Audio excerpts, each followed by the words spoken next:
Salmo de número 13 diz exatamente assim: até quando te esquecerás de mim, Senhor, para sempre? Até quando esconderás de mim o teu rosto? Interrogação. Até quando consultarei com a minha alma, tendo tristeza no meu coração cada dia?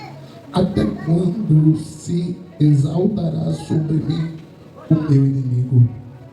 Atende-me, ouve-me, e, ó Senhor meu Deus, ilumina os meus olhos, para que eu não adormeça na morte, para que o meu inimigo não diga: prevaleci contra os meus adversários, para que eles não se alegrem vendo eu vacilar, mas eu confio na tua benignidade, na tua salvação, me alegro o meu coração, cantarei e celebrarei ao Senhor, por quanto me tem feito muito bem.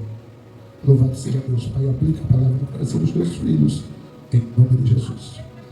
Amados, o Nen está por aqui, isso me deixa muito feliz. E toda vez que eu vejo o Nen, eu lembro daquele hino, sou um dos 10.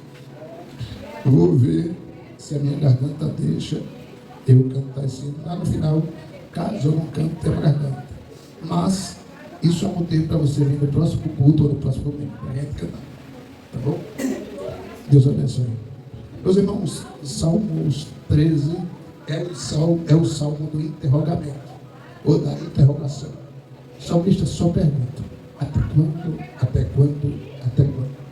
Tem fase na vida da gente, a Josefa Pedro, o Margarida, o irmã Ana, que a gente tem essas interrogações. Até quando, Senhor? Quando nós estamos na fase do até quando, é a fase que muitos por aí chamam de fundo do poço. E quando essa fase se encontra na nossa vida, é uma situação tão obscura que o hino que a irmã Maria cantou aqui, ele retrata muito bem um pouco da situação que o crente se encontra quando ele está nessa fase até quando. O Salmo 13 é um salmo que tem uma característica muito particular. Ele resume um momento de tristeza, de fraqueza do crente, mas também um momento de fé, um momento de angústia e de desilusão do crente, mas também um momento que ele encontra ânimo, porque lá no final do salmo você vai ver ele dizer: eu exultarei o Senhor, pois ele tem feito muito bem.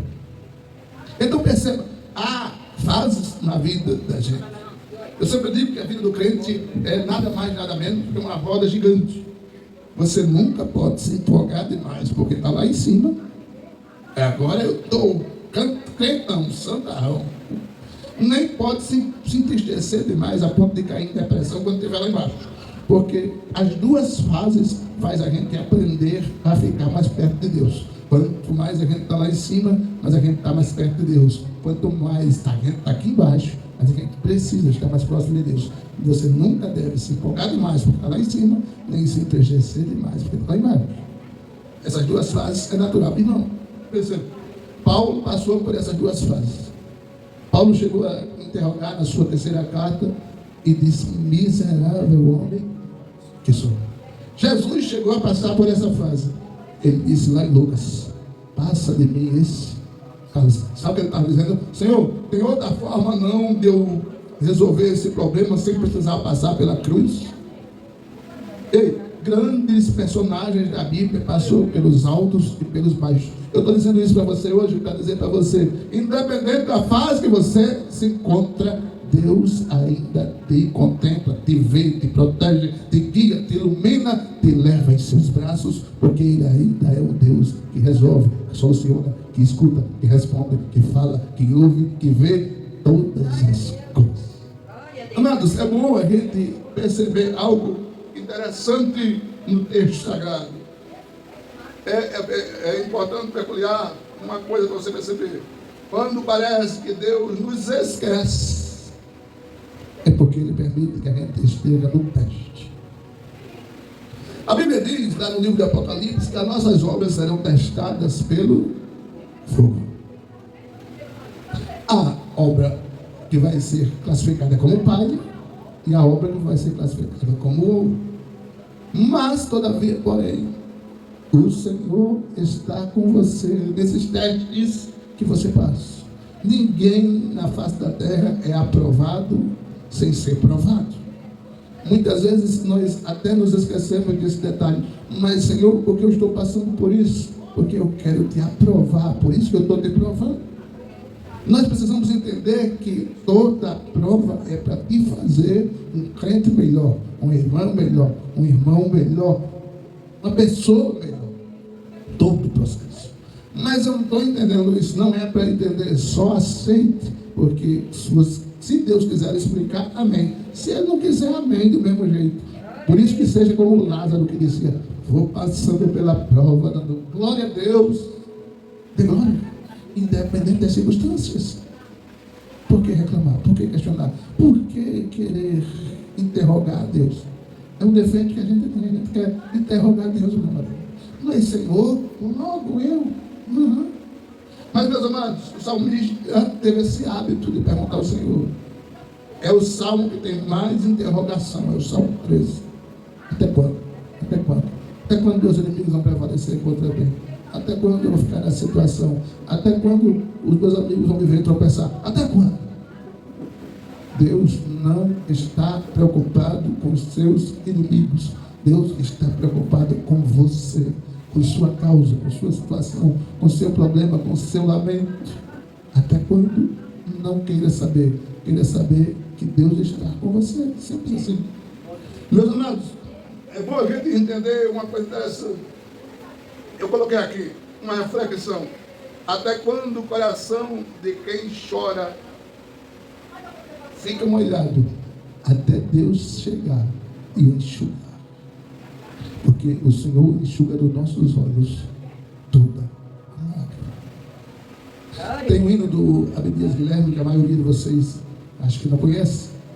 Ele diz, choveu a noite inteira, é chuva de verão, é nuvem passageira, eu sei, é dor, é luta, é prova, mas quando a vitória vem, a nossa fé renova. Glória a Deus. Quando a vitória chega na vida do crente que está sofrendo, eu toda vez me lembro disso. É como uma mulher grávida, Josefa Pedro. Ela dá grito desesperado quando o menino está para nascer. Geme, parece que vai morrer. Depois que o menino nasce, um mês depois, pergunta a ela, a mulher sofreu muito. Ela vai dizer, sofri, mas valeu a pena. Aí, como valeu? A vida do crente é assim. Você passa pela prova, mas quando você recebe a vitória, você esquece os momentos de luta que passou. Sabe, o que eu aprendo na vida de cristão, 45 anos só na vida de cristão, é que quanto mais a batalha é grande, o sofrimento é grande, as críticas são grandes, as calúnias são grandes, as perversidades são grandes, as perseguições são grandes, quanto mais as coisas são enormes contra a gente, mais a gente sabe, eu sei que o meu Redentor vive e Ele está se levantando para agir pela minha causa. Creia assim, meu irmão. Faz 33 dias hoje que eu estou com a garganta doente. Mas, entenda bem, há uma fase desses momentos de luta da vida da gente que a gente passa pela luta interna. E eu vou perguntar a você se você já passou por isso. Ele já passou, é o milagre. Você já perguntou a Jesus? Jesus, você está comigo mesmo? Jesus, você ainda me ama mesmo? Jesus, você está me ouvindo mesmo? Jesus.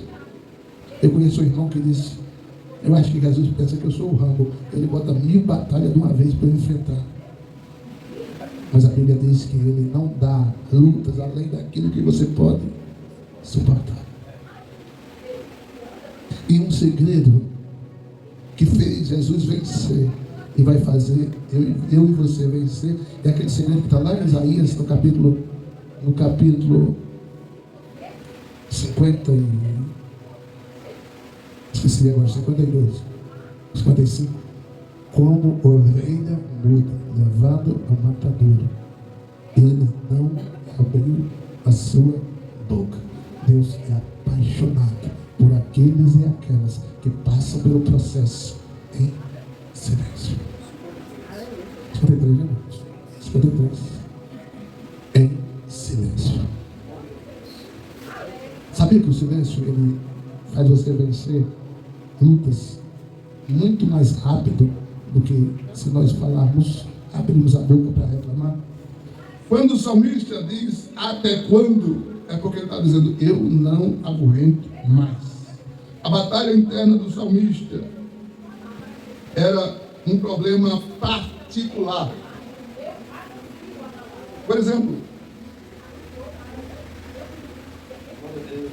o salmista enfrentava gigantes, inimigos, adversários, bem longe dele, né? Não. O salmista enfrentava os inimigos dentro da própria Israel, dentro da própria Jerusalém, dentro do próprio reinado.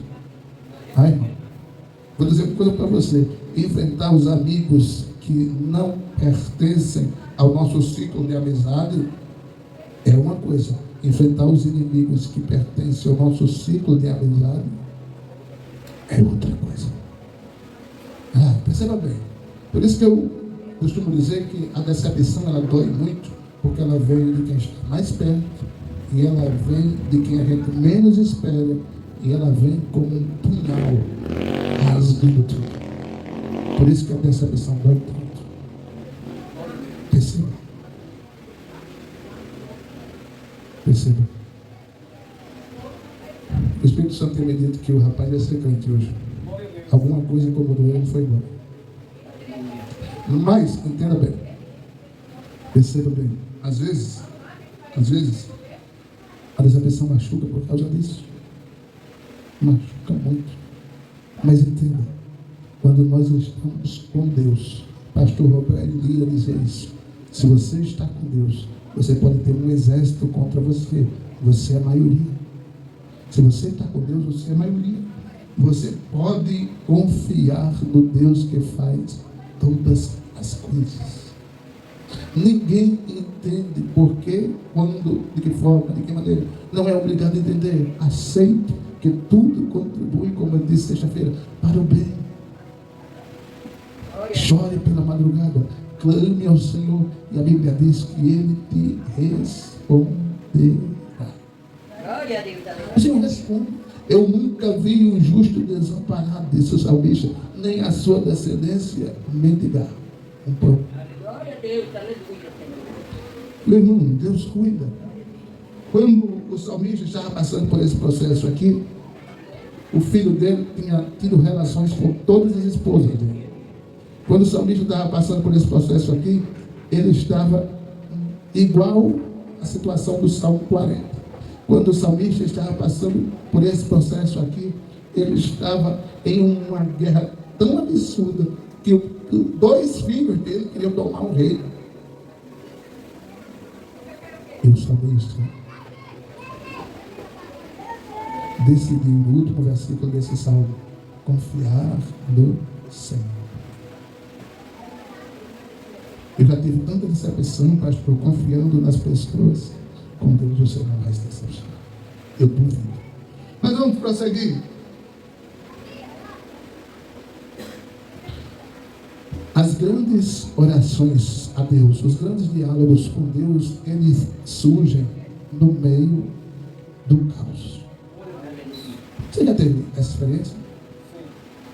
No meio do caos, quando tudo está perdido, quando você parece que vai morrer ali, aí você costuma dizer, se Jesus me tirar daqui, eu vou servir a Ele, vou ser fiel, é isso. O caos tira de você grandes orações a Deus. Coisa que a abundância não faz. O caos faz. Porque por isso que muitas vezes a prova faz bem ao crente.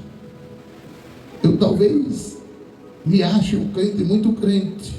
E quando a prova vem, eu vejo que eu não sou aquele crente que imaginei. Mas a prova, quando chega, ela me faz ver que eu preciso chegar mais próximo de Deus. Pastor, Deus está me provando. Graças a Deus, porque a Bíblia diz que Ele prova quem? O salmista estava sendo provado aqui porque Deus disse lá no Novo Testamento: achei o homem segundo o meu coração. E quando Deus acha alguém segundo o coração dele, meu irmão, de nenhum homem Deus deu testemunho. De Abraão ele disse que era amigo. Ele teve uma aliança muito grande com Isaac, uma aliança importante com Paulo, uma aliança peculiar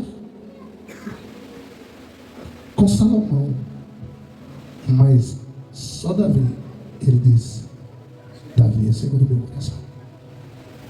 Então, o objetivo de Deus para te provar, para te fazer alguém segundo o coração dele. E segundo o coração aqui não é assim exatamente como a gente entende, não. Segundo o coração aqui é para fazer alguém na forma do coração de Deus. Ou seja, alguém que se molde ao coração de Deus perfeitamente, incrivelmente. Você já percebeu você ser alguém que está nos moldes do coração de Deus? Impressionante, impactante. É isto. Vamos concluir. O salmista apresenta a sua dor. Ele diz: Deus, ilumina os meus olhos. Ele estava com medo de morrer. Ou você já passou por luta que você disse: não, é daqui para o cemitério. Eu acho que essa aqui eu não venço, não. Eu acho que essa aqui eu não consigo, não. Eu acho que essa aqui... Tem situações na vida da gente que a gente diz assim: aqui vai ficar entre eu e Deus. Porque se eu contar para o meu filho, ele não vai entender. Para minha tia, ela não vai entender. Para minha avó, ela não vai entender. Para o meu esposo, ela não vai entender. Para minha esposa, ele não vai entender. Só eu e Deus. Às vezes a gente tem medo de ser julgado e por isso não fala. E fica ali. Só sendo machucado pela dor do problema, pela dor da situação. E tem feridas que parecem, José, que quando estão cicatrizando, aí vem alguém e rasga. Aí você sente, ai. Mas entenda, na mesma, se o salmista, que é o salmista, na hora da luta teve medo de morrer, então se eu tiver medo de morrer, é normal. O Deus que socorreu ele vai se levantar para me defender também. Entenda, meus irmãos, nesse texto sagrado, se você for fazer uma aplicação, a oração do salmista teve sinceridade. Deus prefere lágrimas verdadeiras do que palavras bonitas. O salmista orou com sinceridade. Ele não orou com o linguajar polido, aureliano, não. Ele orou com toda a sinceridade do coração. Pastor, o que é sinceridade? É a mesma coisa que você pensa, você fala. Exatamente o que o coração sente, você fala. Isto é sinceridade. Você sabe, né, porque surgiu a palavra sinceridade? Sabe? Antigamente, lá em 1600 e alguma coisa, não lembro o ano, em Roma havia um grande comércio. E o comércio era sempre à noite. Aí, à noite tinha pouca luz. Aí, as pessoas iam vender um guarda-roupa, por exemplo. Aí, colocavam um pedaço de madeira em algum buraco que tinha.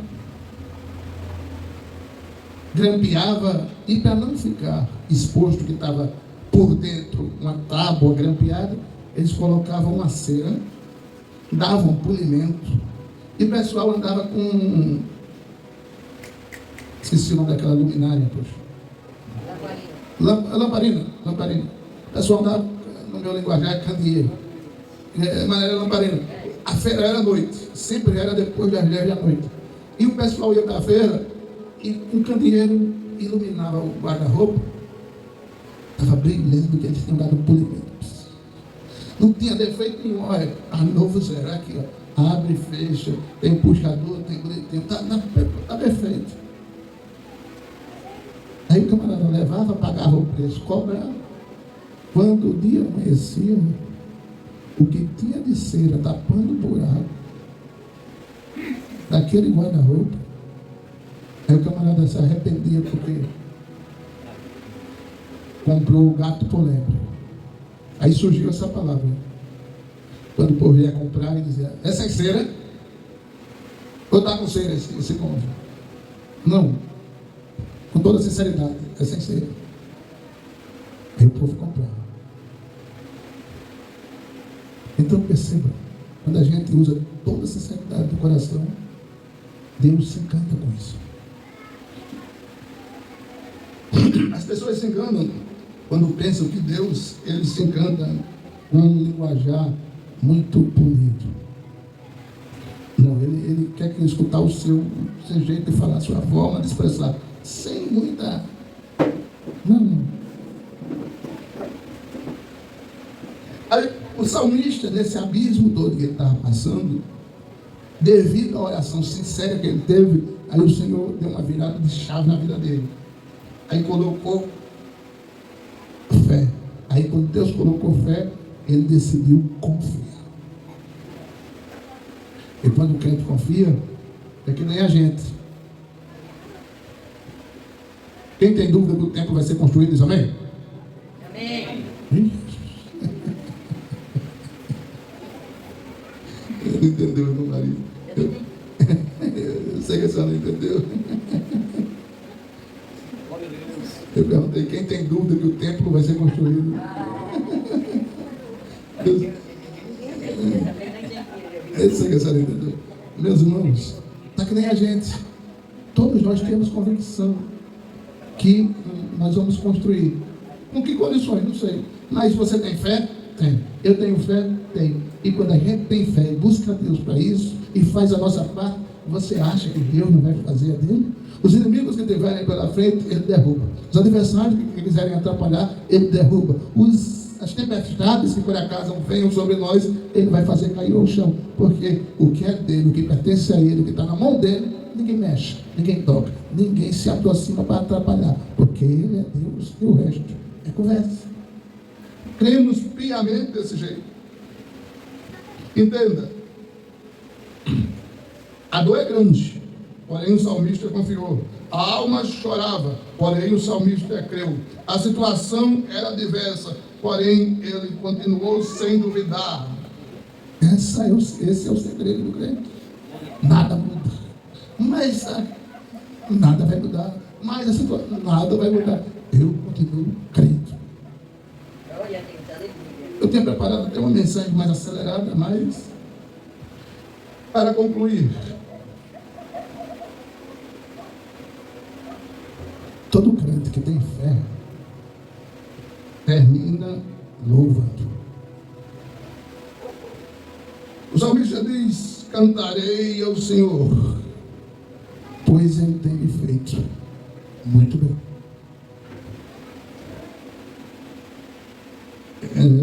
Quinta-feira fizemos um culto lá em casa, bem rápido, e cantamos ao Senhor, porque Ele nos tem feito bem. O Senhor, não entenda, o Senhor te faz muito bem. O Senhor te faz muito bem. Independente do que você passa, o Senhor faz bem para você. Entenda, os processos que você passa te fazem chorar, mas você consegue chorar e cantar, cantar e chorar? Faça. Agradeça. Dê culto de ação de graças. Mas eu não ganhei a vitória ainda. Mas a maior fé é aquela que é demonstrada antes que o milagre aconteça.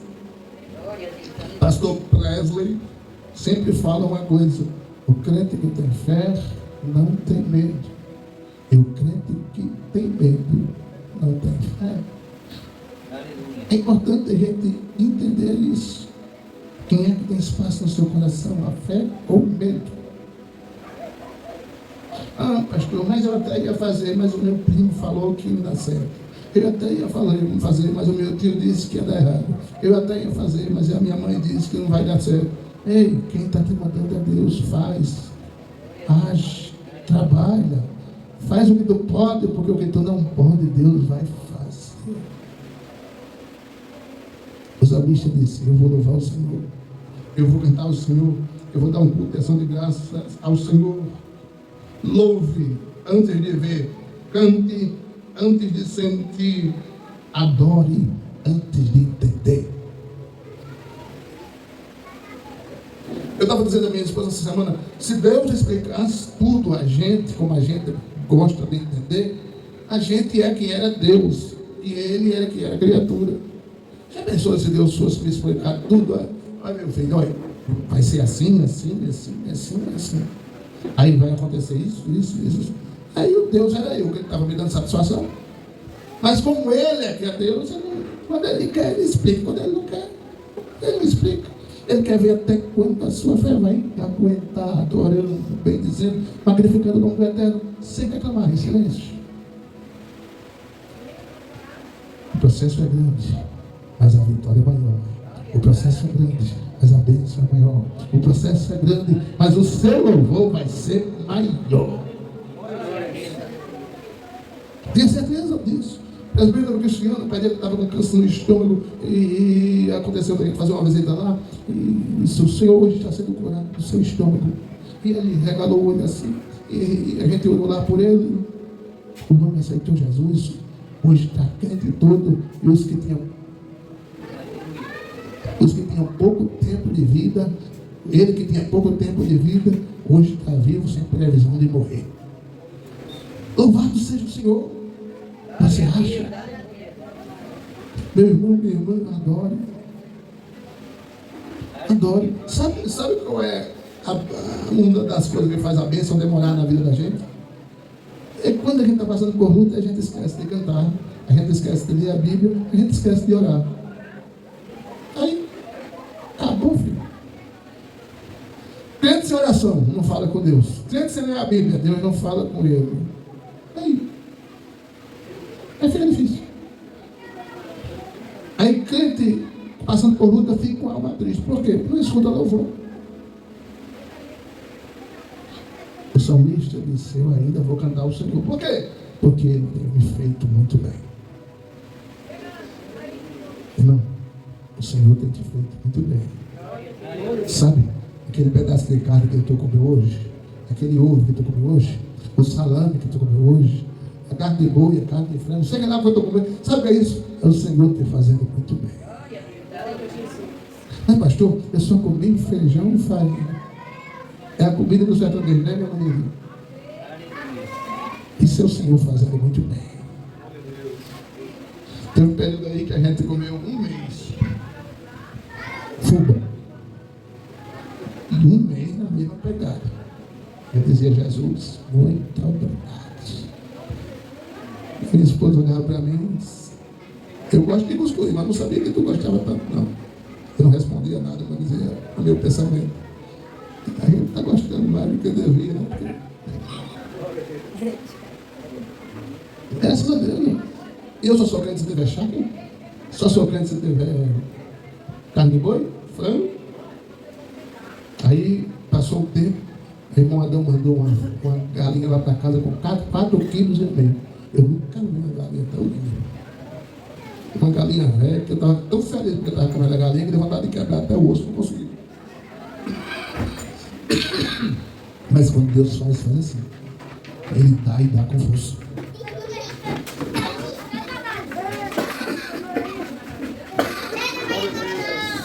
Meus irmãos, vamos encerrar. A minha esposa pediu para encerrar o culto quando ela chegasse aqui. Eu já imagino que antes que ela chegue aqui, eu quero avisar vocês. Oi, irmão Deus.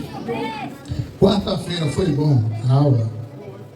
Os mais bonitos do livro. Quem vem quarta-feira diz amém? Amém. Então eu só ouvi aqui, irmão Deus. Quem vem quarta-feira para o estudo diz amém? Eita, piorou. Deixa eu ouvir aqui. Rapaz. Você não sabe. Vamos acabar com o estudo de quarta-feira? Não? A Vitória já estava perguntando assim, por que não tem culto todo dia? Rapaz, olha, a Vitória está crente virada, viu? Isso daqui um dia está expulsando demônio no olhar. Senhor nosso Deus, nosso Pai, te louvamos, te agradecemos por este culto, por essa família vivendo o chamado. Te louvo pelo irmão Cantuário que está aqui com a sua esposa, Eva Maria, Senhor. Te louvo pelo NEM, Pai, muito obrigado por ele. Pai, te louvo, Senhor, por essas pessoas que estão aqui reunidas. Aquelas que não puderam vir, Senhor, tenha misericórdia. Aquelas que não vieram pela enfermidade, Senhor, cura elas. Aquelas que vieram porque não quiseram, Senhor, oh, Pai, perdoa os pecados dela, faz ela se conscientizar da necessidade de estar na tua casa. Senhor, ajuda-nos, Senhor, na venda daquela rifa, nos ajuda, Senhor, na programação do culto natalino, nos ajuda, Senhor, para a construção do templo, manda recursos para que nós possamos levantar um templo para a glória do teu nome. Manifesta a tua glória durante essa semana na vida do teu povo, na segunda, na terça, na quarta, na quinta, na sexta, no sábado e no domingo. Em nome de Jesus. E você diz? Pelo amor de Deus, a graça do Senhor Jesus, a Deus consolação do Espírito Santo continue com você, com a sua casa, com a sua família, não só hoje, mas para todo sempre. E pela última vez hoje, você diz? Não esqueça de vir quarta-feira.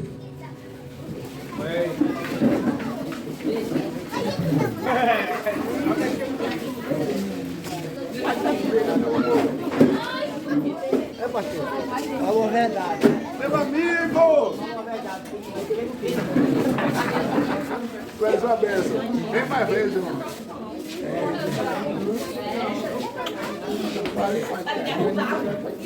Peraí, Diego. Vamos pensar.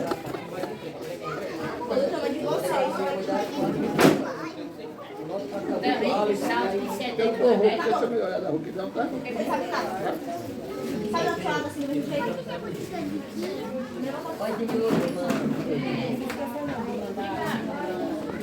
Ô irmão, essa é a irmã Vitória. Por favor, tem que acontecer todo dia. Tem que acontecer todo dia. Ouvi, me escuta. Qual o seu desejo? Qual o seu desejo que você estava pedindo? Tem culto todo dia. Como? Tem Ter culto todo dia. É isso que você quer?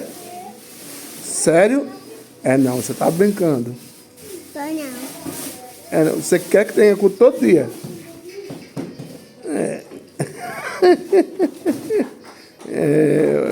Essa é a irmã Vitória, crente toda.